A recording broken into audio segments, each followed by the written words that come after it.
भेटाई, राह में निकल चलाए राही, मंजिल जाने कहाँ भेटाई।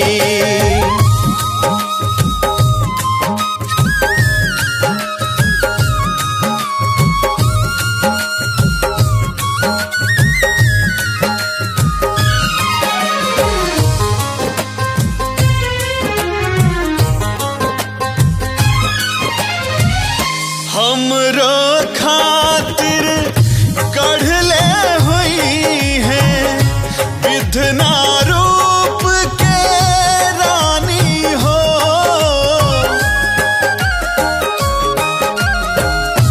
दुनिया में सबसे अलगे होखी अपन प्रेम कहानी हो।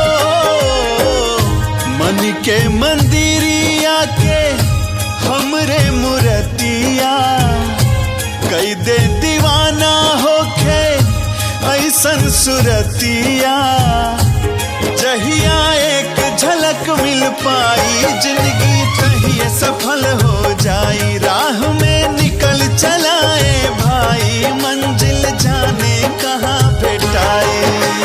समय से पहले भाग्य से ज्यादा कुछ ना मिल पाई, समय से पहले भाग्य से ज्यादा कुछ ना मिल पाई। राह में निकल चलाए राही, मंजिल जाने कहाँ भेटाई। राह में निकल चलाए राही, मंजिल जाने कहाँ भेटाई।